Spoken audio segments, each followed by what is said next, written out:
Como decía, vamos a empezar el tema de la relación tributaria o la relación contributiva. Este tema vamos a analizar cuáles son los elementos que tiene esta situación jurídica distinta que solo tiene cabida en el derecho fiscal cuando pagamos impuestos o cuando estamos sometidos a este poder económico coactivo del Estado. Por lo tanto, vamos a tener que estudiar diversos aspectos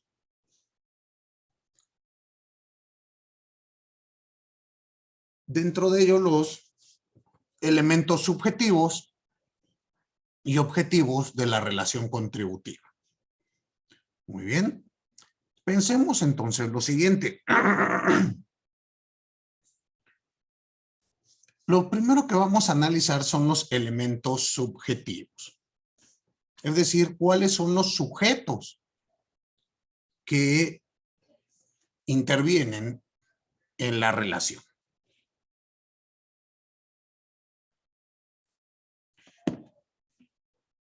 Deben de saber que hay dos sujetos, sujeto activo y sujeto pasivo.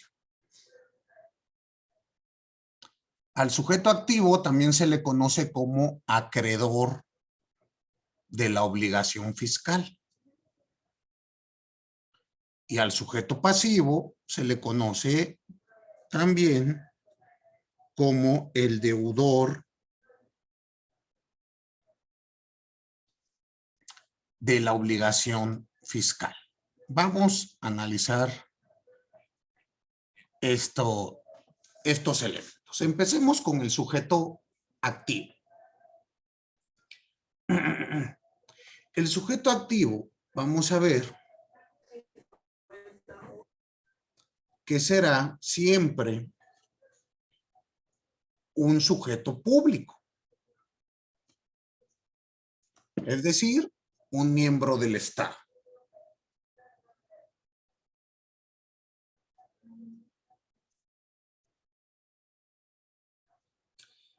Ya vimos que con base en el artículo 31 constitucional, fracción cuarta, este sujeto será la Federación, los estados, los municipios y la Ciudad de México.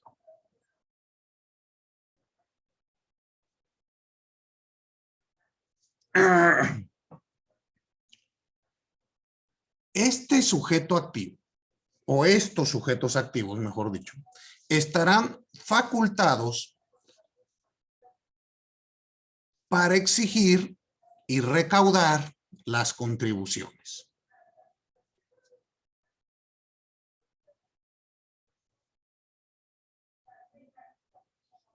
Muy bien. Y por lo tanto,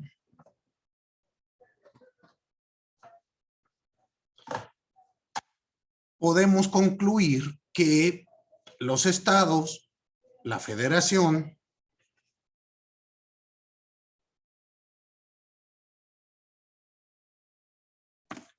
y la Ciudad de México tienen soberanía tributaria plena.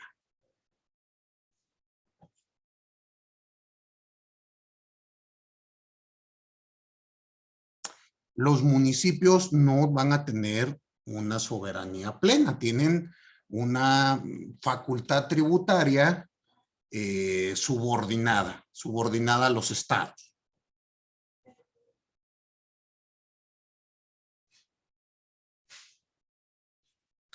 Esto porque es así. Recuerden ustedes que los municipios no tienen la facultad de fijar contribuciones, solamente son recaudadores. Los municipios recaudan los tributos, las contribuciones, que son establecidas por la legislatura estatal.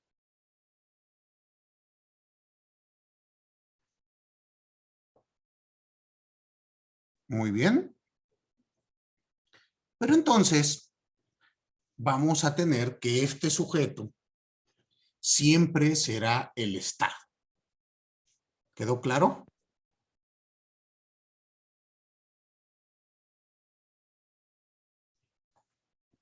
Ahora veamos el sujeto pasivo.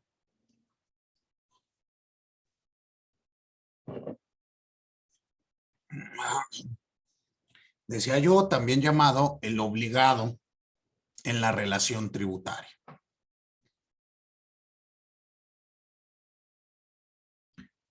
Aquí vamos a encontrar que el obligado al pago podrá ser una persona física, una persona moral.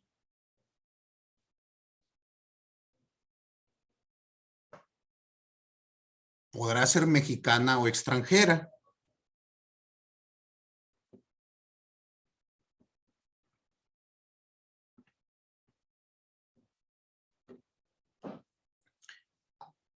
Y vamos a ver entonces qué ocurre con este obligado.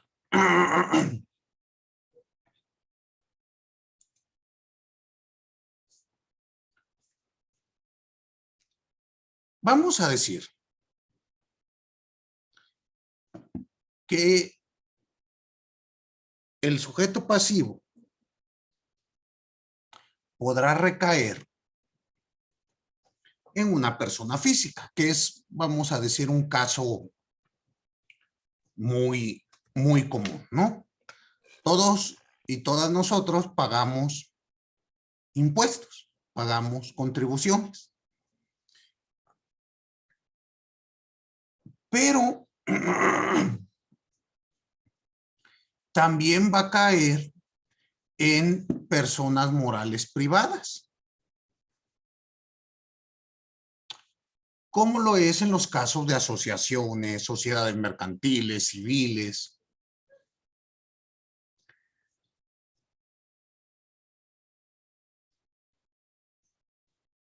Que tengan su domicilio en nuestro país o que cuenten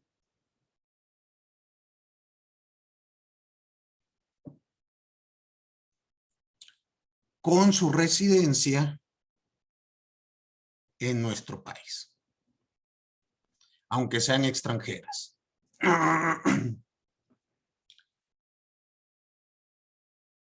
También puede recaer en personas morales públicas.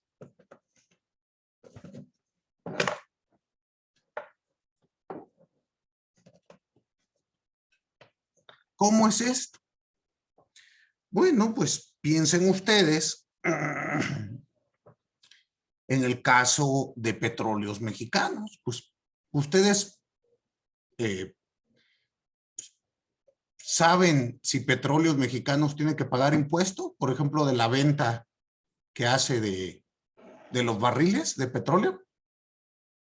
¿Qué piensa?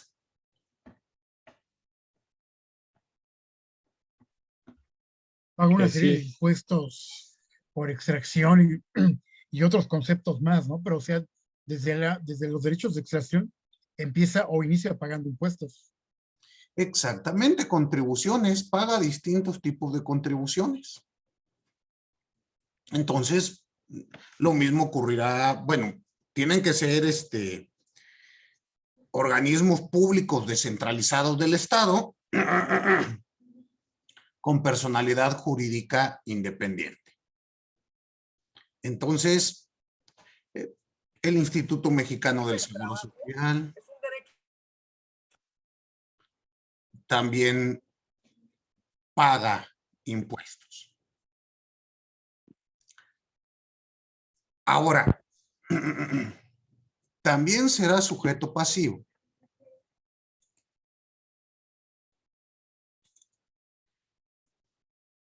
la Federación, la Ciudad de México, los estados y municipios cuando actúan como sujetos de derecho privado.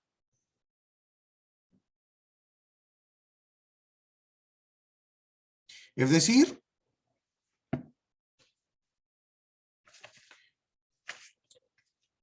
cuando realizan alguna cuestión, piensen ustedes una compraventa, pues tienen que pagar sus respectivos impuestos, ¿están de acuerdo? O tendrán que retener en su caso. Tendrán que pagar su impuesto sobre nómina. ¿Están de acuerdo? O retener las aportaciones de seguridad social de sus trabajadores. Entonces, tenemos todas estas cuestiones. En ese caso, también fungen como sujeto pasivo.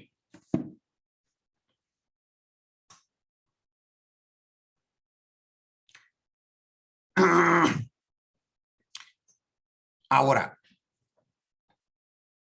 vamos a entender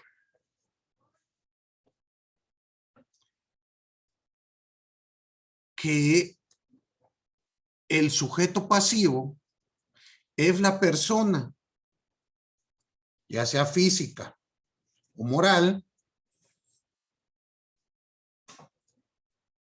que por disposición de la ley debe de pagar impuesto.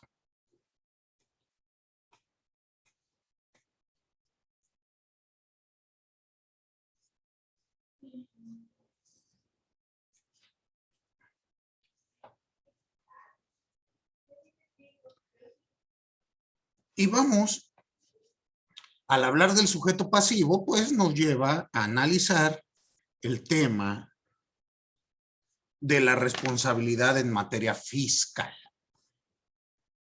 Como ustedes saben,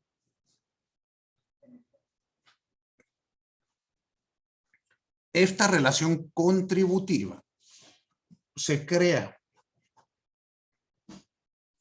por mandato de ley, en virtud de la cual establece un vínculo entre el sujeto activo y el sujeto pasivo para contribuir al gasto público. Esto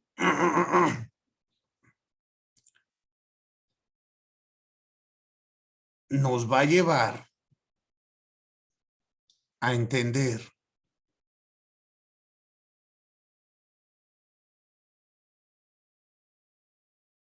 que existen distintos tipos de responsabilidad en materia fiscal. En primer lugar, tenemos la responsabilidad directa.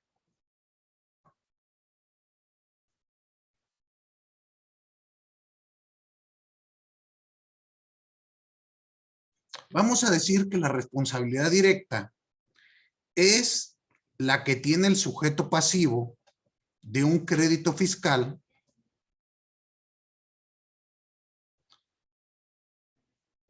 al realizar el supuesto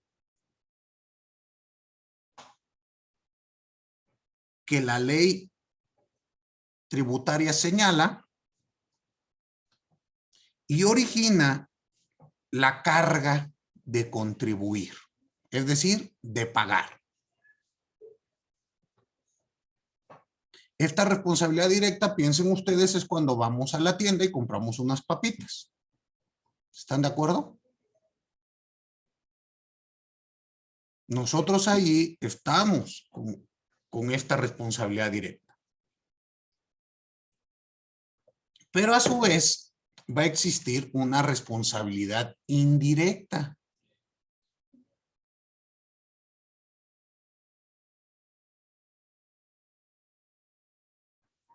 Esta responsabilidad indirecta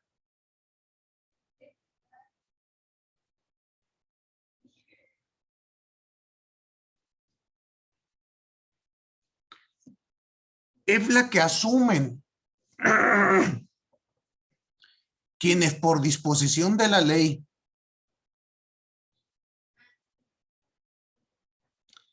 y a consecuencia de diversas circunstancias tienen que cumplir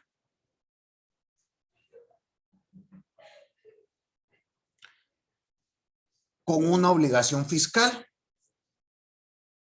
Es decir, se responsabilizan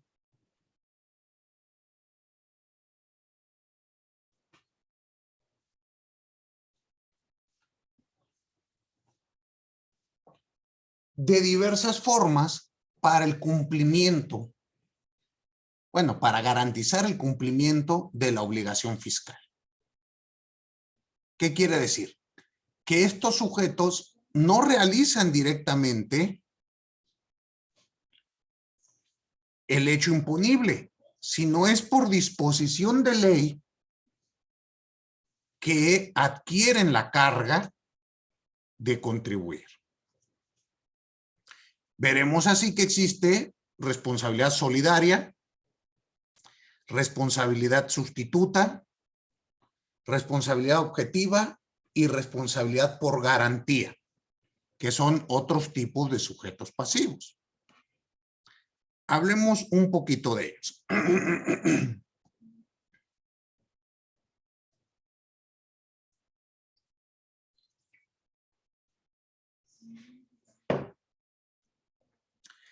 Primero hablemos de la responsabilidad solidaria.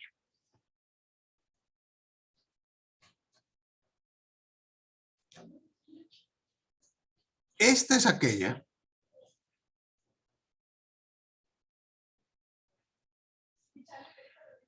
que establece la ley para terceros.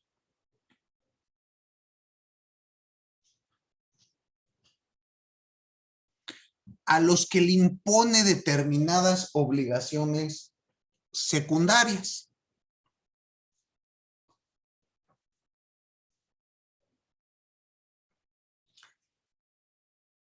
Y de no cumplir, se harán acreedores a sanciones.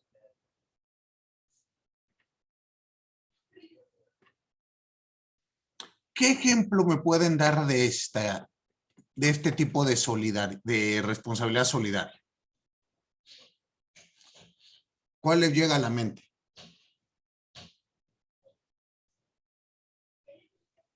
Los representantes legales.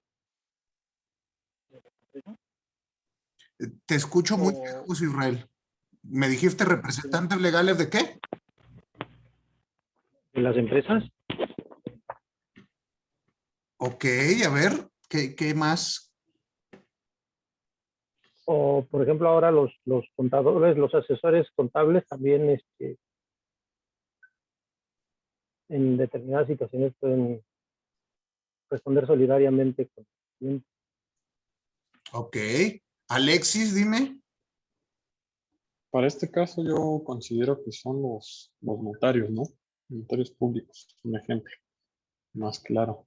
Porque Exacto. en el tema de que comentaba mi compañero no aplica, o sea, me parece, por ejemplo, cuando estábamos viendo el tema de las infracciones, ahí viene una parte de que deben dar un aviso, pero no, como tal, no son recaudadores o retenedores, como establece el artículo 26 del Código Fiscal, que ahí habla de la responsabilidad solidaria. Justo es lo que quiero que leamos. Vayámonos al Código Fiscal de la Federación. Si quieres, auxíliame tú, por favor, Alexis, con este artículo 26 y veamos cuáles son ejemplos de responsables solidarios, pero creo que el ejemplo del notario, pues es claro, ¿no? Cuando se realizan actividades ante el notario tiene la obligación de recaudar los impuestos. De tal forma que si no, bueno, él tiene la obligación de recaudar las contribuciones y enterarlas al fisco. De tal modo que si no lo hace, él tendrá que pagarlo. Por eso es una responsabilidad solidaria. Denme un segundito, por favor. Muy bien. Entonces, vamos a leer este artículo del Código Fiscal de la Federación para darnos una idea. ¿Me ayudas, Alexis? Sí, maestro. Por favor. Artículo 26. Son responsables solidarios con los contribuyentes Fracción 1. Los retenedores y las personas a quienes las leyes impongan la obligación de recaudar contribuciones a cargo de los contribuyentes, hasta por el monto de dichas contribuciones. Ok, seguimos. Fracción 2. Las personas que estén obligadas a efectuar pagos provisionales por cuenta del contribuyente, hasta por el monto de estos pagos. Fracción 3. Los liquidadores y síndicos por las contribuciones que debieron pagar a cargo de la sociedad en liquidación o quiebra, así como aquellas que se causaron durante su gestión. La persona o personas, cualquiera que sea el nombre, aunque se les designe, que tengan conferida la dirección general, la gerencia general o la administración única de las personas morales, serán responsables solidarios por las contribuciones causadas o no retenidas por dichas personas morales durante su gestión, así como por las que debieron pagarse o enterarse durante la misma, en la parte del interés fiscal que no alcanza a ser garantizada con los bienes de la persona moral que dirigen, cuando dicha persona moral incurra en cualquiera de los supuestos a que se refieren los incisos A, B, C, D, E, F, G, H, E, I de la fracción 10 de este artículo. Ahí Fracción hagamos un pequeño paréntesis. Este es el supuesto que nos decía Israel, ¿no? ¿Es el ejemplo que nos dabas, Israel?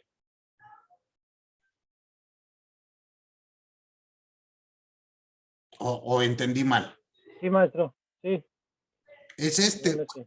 Bueno, nada más hay que hacer la precisión. ¿Cuándo tienen la obligación? No es en todos los casos. No es en todos los casos. Sí, por eso decía, en algunos casos, sí. Exacto. Entonces aquí tenemos ya la precisión, pero bueno, estabas en lo correcto, ¿no? Nada más hay que precisar que es en este supuesto. Muy bien, siempre y cuando que el patrimonio de la empresa no sea suficiente para garantizar el pago de las contribuciones. Entonces, bueno, ahí tenemos el ejemplo. Continuamos con la lectura, por favor.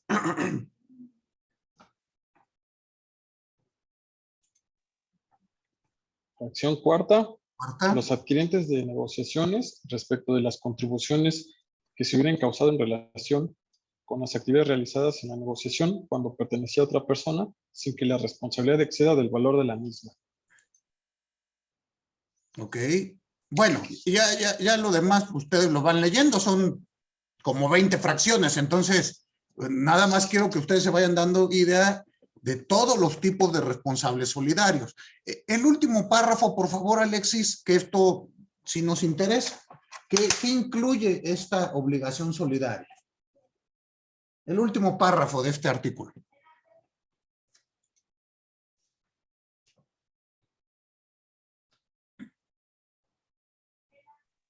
Dice, la responsabilidad solidaria comprenderá los accesorios con excepción de las multas. Lo dispuesto en este párrafo no impide que los responsables solidarios puedan ser sancionados por actos o omisiones propios. Muy bien. Entonces, la responsabilidad solidaria incluye accesorios.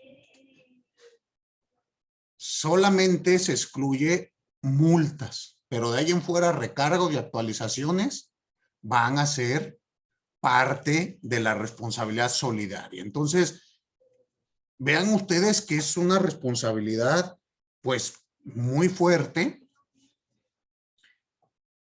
y hay que tener mucho cuidado con ella. ¿Dudas hasta aquí con responsabilidad solidaria?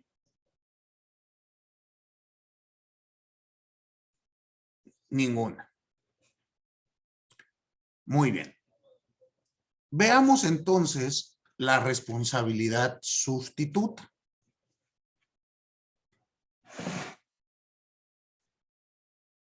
¿Cómo vamos a entender esta? Vamos a decir que existe responsabilidad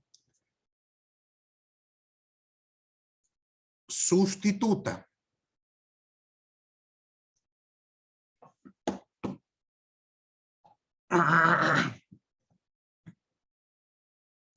cuando es la persona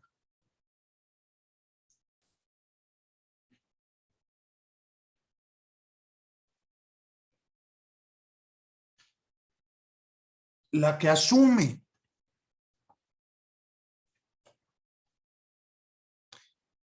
la obligación de pago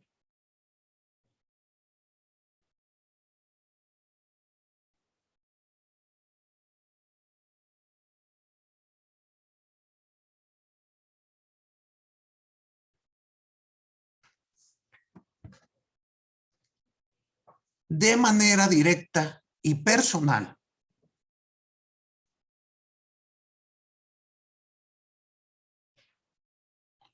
por no cumplir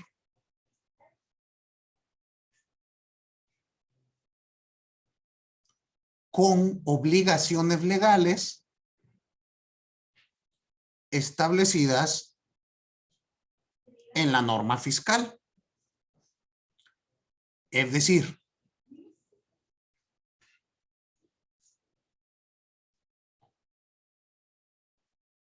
cuando el patrón incurre en responsabilidad al no retener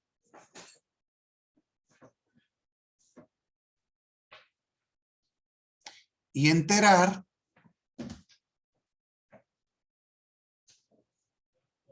el impuesto sobre la renta a cargo del trabajador. Aquí tiene una responsabilidad sustituta. ¿Quién es el responsable directo del pago de ese impuesto a la ganancia? El trabajador. Pero la ley le impone al ente patronal la obligación de hacer estas retenciones y enterar estos pagos provisionales. Y ustedes se han notado que es hasta una cuestión a veces de práctica en las empresas que retienen hasta una mayor cantidad de la debida los patrones para no incurrir en ningún tipo de responsabilidad. Es decir, pagan de más para no tener problema. ¿Sí lo han notado o no? ¿Nunca han visto eso? ¿A ustedes les retiene dinero su ente patronal? ¿Les retienen su impuesto sobre la renta? ¿Y nunca han hecho el cálculo de si lo que les están reteniendo es lo adecuado? Dígame, Daniela.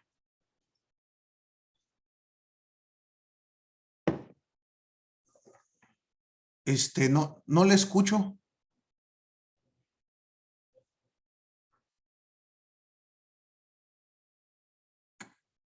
Ah, no sirve su micrófono. Ok. Bueno, hagan el ejercicio y van a ver que en muchas ocasiones les retienen de más para ellos no incurrir en ningún tipo de responsabilidad. Pero dense sustituta. Me pregunta Daniela que si les puedo decir cómo se calcula el ISR de forma práctica o rápida. Bueno, tendremos que analizar un caso en particular, porque habría que ver régimen, salarios, montos. En caso del aguinaldo, habría que ver si respecto del aguinaldo hay retenciones. ¿Por qué? Porque, reitero, hay ocasiones que nos retienen y no es gravable la fuente de ingresos. Doy un ejemplo. En liquidaciones de trabajadores, ya ven que hay pago de prima de antigüedad. Y la prima de antigüedad no está considerada dentro de los impuestos, dentro de las bases gravables del impuesto sobre la renta. Y hay ocasiones que te descuentan respecto de tus primas de antigüedad. Entonces, si quieren, vemos un ejemplo más puntual, lo veríamos después, pero habría que analizar cada caso en concreto para ver el monto, la tasa y todo lo que le corresponde. Pero, reitero, pues aquí estamos en un ejemplo de responsabilidad sustituta. Muy bien. Ahora, Oscar, usted, recuérdeme, me dijo que es contador, ¿no? Ah, ¿no? Tengo la idea. No tengo, No. no tengo ningún contador aquí. ¿Nadie? ¿Ningún alumno, alumna que es contador? ¿Todos son abogados? ¿No? Yo le comenté que yo estaba estudiando apenas la carrera de contaduría. Ah, la estás estudiando. Ok, Sí, ok, bueno. ¿Pero vas en primer semestre o en qué? en materias de cuarto, quinto. Ah, ok. Bueno, esta responsabilidad sustituta, ustedes noten que es distinta de la solidaria. Aquí entra el sujeto a recaudar, pero lo hace por mandato de ley. Muy bien. Ahora veamos la responsabilidad objetiva. Esta es aquella que se deriva de la adquisición de bienes que estarán afectos al crédito fiscal, porque dieron lugar a su existencia o porque sirvieron para el desarrollo de la actividad, motivo de la causación del impuesto.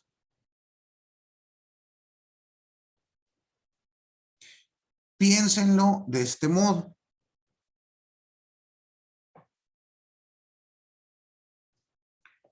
El adquirente de un negocio comercial es responsable del impuesto que se hubiese causado con anterioridad a la adquisición y que tenga relación con el negocio. En la inteligencia, que esta responsabilidad no excederá del valor de los bienes que forman parte de la operación. ¿Por qué se llama objetiva? Porque atañe a los objetos que generan las contribuciones. Piensen, yo compro o adquiero la franquicia o la razón comercial Patito SADCB.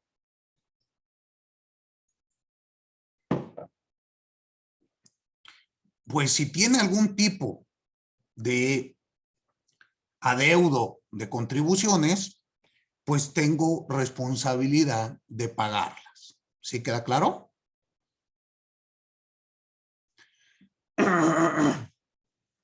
Después tendremos la responsabilidad por garantía.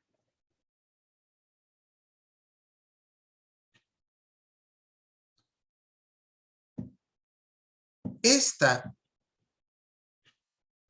es la que adquiere una persona física o moral voluntariamente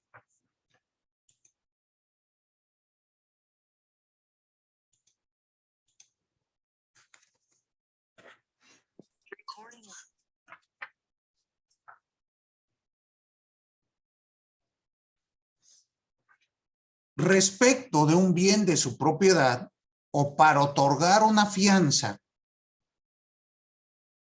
para responder por el pago de un crédito fiscal. Obviamente, esto será a cargo del responsable directo. O también puede existir esta obligación por ministerio de ley.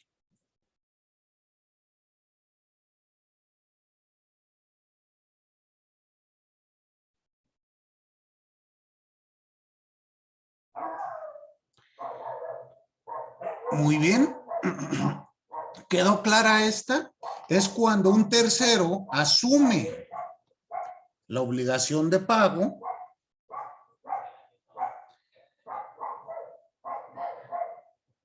ya sea por ministerio de ley o voluntariamente.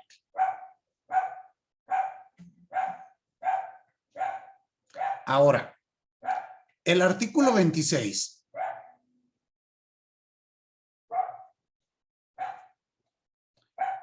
señala diversos tipos. Bueno, como ustedes ya vieron, es largo.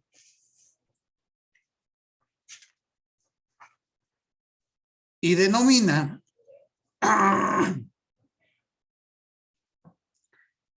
responsabilidad solidaria a todos los tipos de solidaridad. En este artículo 26 ustedes van a encontrar los 4 tipos de solidaridad, perdón, de responsabilidad. Estos son responsabilidad indirecta. ¿Sí queda claro? ¿Qué es lo que quiero que hagan?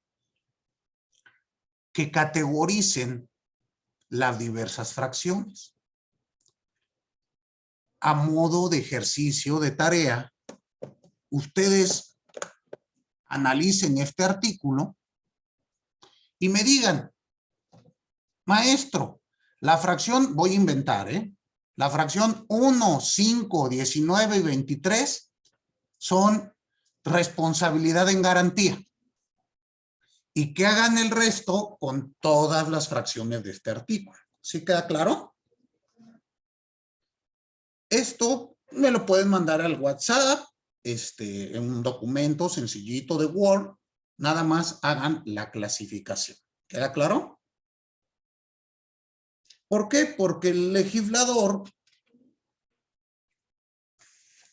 no señaló, bueno, establece como un solo tipo de responsabilidad todos los que encontramos ahí. Entonces, nuestro trabajo es profundizar en el estudio y realizar una mayor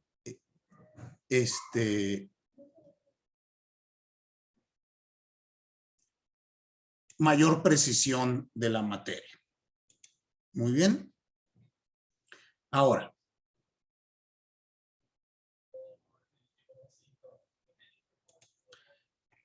veamos otro elemento indispensable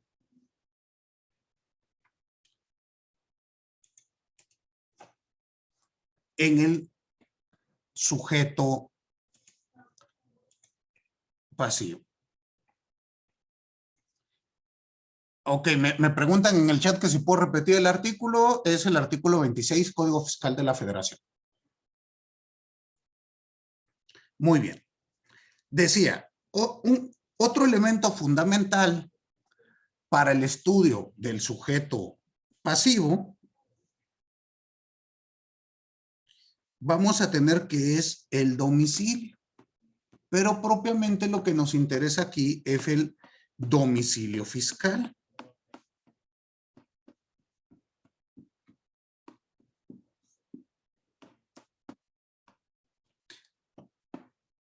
Y hay que ver esta figura. Yo sé que ya conocen ustedes el cómo vamos a entender la figura del domicilio fiscal, pero vamos a estudiarlo un poco, nada más de manera tangencial. Porque ¿quién me puede decir qué importancia tiene el domicilio fiscal para la relación contributiva?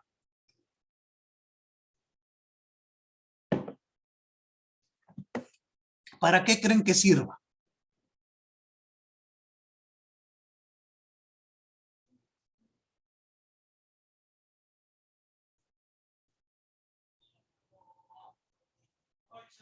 ¿No? Pues es la forma en la que vamos a cumplir la obligación fiscal como tal, o la forma de tributar, donde nos va a identificar el servicio de admisión tributaria, las formas de, no sé, si hay cuestiones de algún procedimiento, la manera en que se te va a notificar, entre otras cosas, ¿no? Exactamente, nuestro domicilio fiscal es el que le da competencia al ente recaudador, competencia territorial. Así, piénsenlo ustedes, Ciudad de México pues está dividido en administraciones, ¿no? ¿Sí ubican eso? Tenemos la Oriente, la Centro, grandes contribuyentes y demás. Bueno, pues nos tocará conocer la competencia del ente recaudador dependiendo nuestro domicilio fiscal. Les pregunto a ustedes, ¿tienen todos y todas domicilio fiscal? ¿O no? Ya están dados de alta en el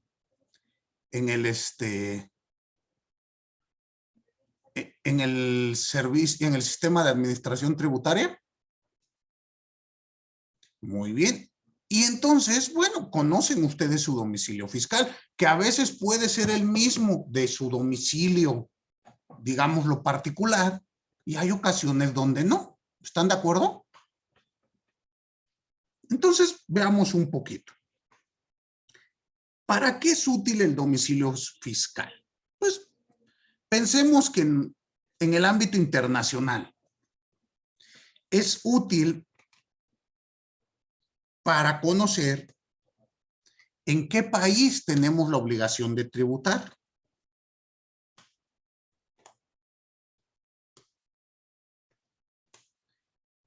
Y otra vez, esto será independiente del lugar de origen o nacionalidad del sujeto pasivo.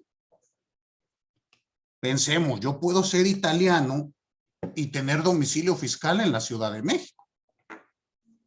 Y por ello tendré que contribuir aquí en la Ciudad de México.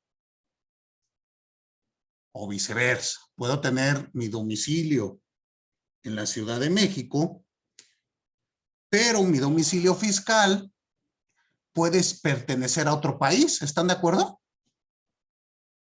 Y entonces tendré que tributar en dicho país. Como les decía,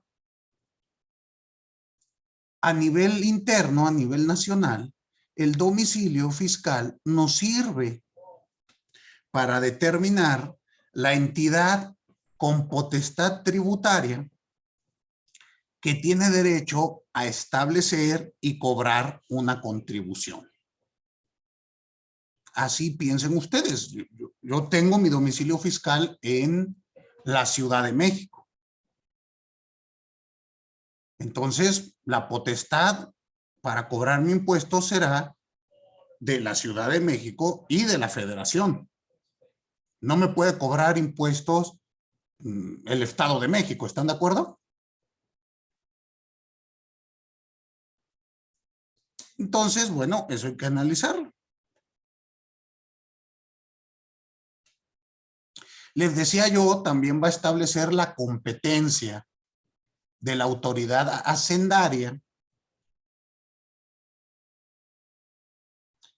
para llevar a cabo las facultades de comprobación y cobro de un crédito fiscal.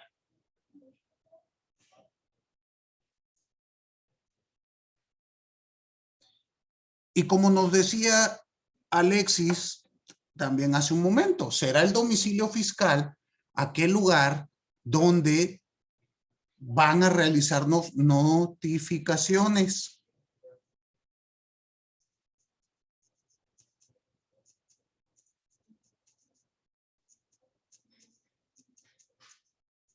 Es decir,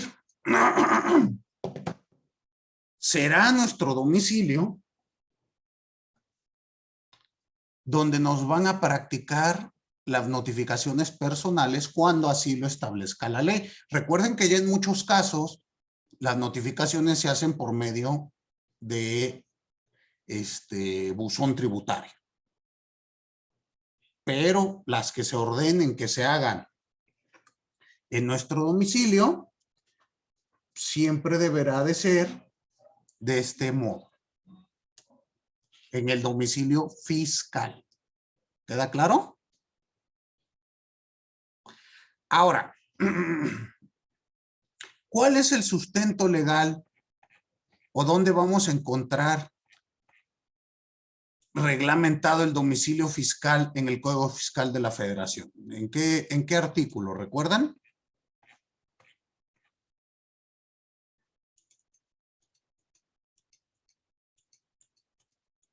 ¿Alguna persona que?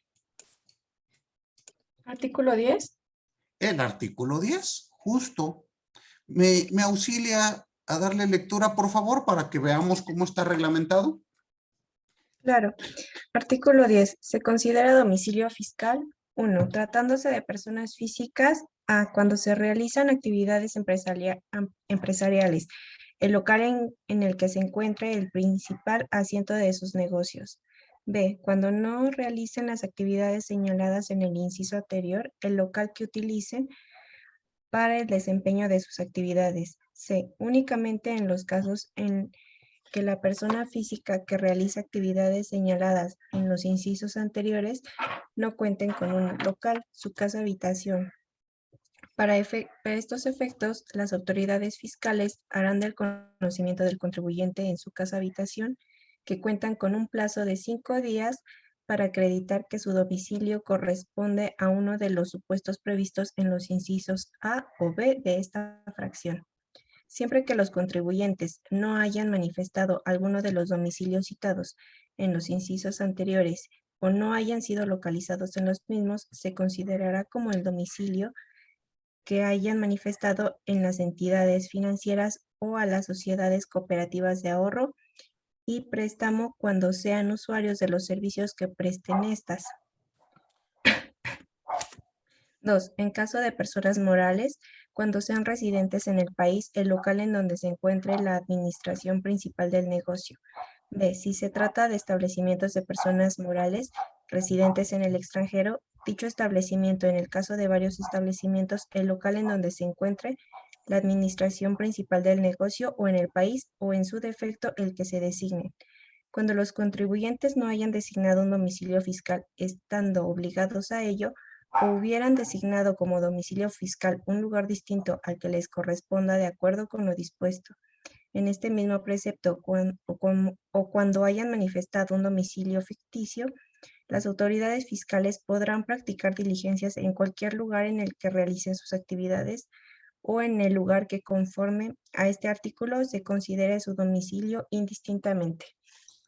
Muy bien, aquí tenemos entonces los supuestos para establecer domicilio fiscal, tanto de personas físicas como de personas morales. Físicas ya vimos que son 3 supuestos. Morales ya vimos que son 2. También se señala que si el domicilio, que si mentimos al momento de proporcionar datos respecto de cuál es nuestro domicilio fiscal para que no seamos localizados, nos pueden notificar en cualquier lugar donde nos encuentre. Aunado a que, bueno, ustedes deben de saber, ya lo veremos más adelante, que la falsedad en el domicilio también interrumpe el plazo de la prescripción o, en su caso, la caducidad de las facultades de cobro y de comprobación respectivamente. ¿Queda claro? Y además, bueno, pues saben ustedes que también es puede ser considerado un delito. Muy bien. Perfecto. Bueno, vamos a dejar la clase hasta aquí porque mi garganta ya no me permite continuar. Ya me está dando mucha lata. Y nos veremos el próximo miércoles, por favor. ¿Alguna duda? Ninguna. Bueno, pasen excelente semana. Nos vemos. Gracias. Gracias, Hola, igualmente. maestro. Gracias. Nos vemos.